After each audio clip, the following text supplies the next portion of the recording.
हाँ जी, class 10th chapter निकल कर आया है first chemical reactions and equations, और उससे निकल कर आया है ये बहुत ही अच्छा क्वेश्चन जिसमें पूछा गया है why is it necessary to balance a chemical equation, या फिर रिएक्शन भी हो सकता है। तो सीधा सीधा याद रखना, to obey the law of chemical combination, जो क्या कहता है, mass can neither be created nor be destroyed in a chemical reaction. यानी कि जो रिएक्टेंट्स हैं उनका मास और जो प्रोडक्ट है उसका मास बराबर होना चाहिए। अगर मैं यहाँ पर वाटर की फॉर्मेशन की बात करूँ तो ये वाली रिएक्शन है, इस रिएक्शन में हाइड्रोजन का मास तो टोटल हो जाएगा 2u, क्योंकि एक हाइड्रोजन का एक होता है। यहाँ पर ऑक्सीजन कितने हैं, 2 हैं, और एक ऑक्सीजन का मास होता है 16, तो 16 दूनी 32। तो अब मैंने यहाँ पर 32u लिख दिया, और 32u प्लस 2u बराबर आता है 34u। और दूसरी तरफ प्रोडक्ट साइड देखें तो भाई यहाँ पर हाइड्रोजन 2u और ऑक्सीजन 16u, और बराबर आया है 18 यूनिट का।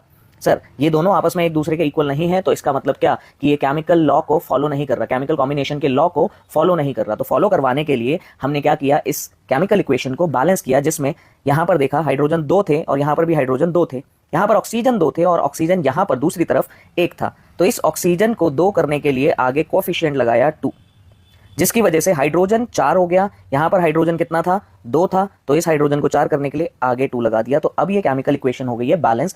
अब अगर मास देखें तो 4u hydrogen, 32u oxygen, total मिलाकर बनता है 36u। और दूसरी तरफ वाटर में अगर देखें तो वाटर में भी हाइड्रोजन कितने हैं, 4u, और ऑक्सीजन 2 हो गए हैं, तो 32u, और आंसर आता है आपका 36u। इसी तरीके से आपकी इक्वेशन बैलेंस हो गई। और सर क्यों जरूरत पड़ती है किसी इक्वेशन को बैलेंस करने की, आपको उसका आंसर भी मिल गया, टू फॉलो या to obey the law of chemical combination. याद रखना, mass can neither be created nor be destroyed in a chemical reaction.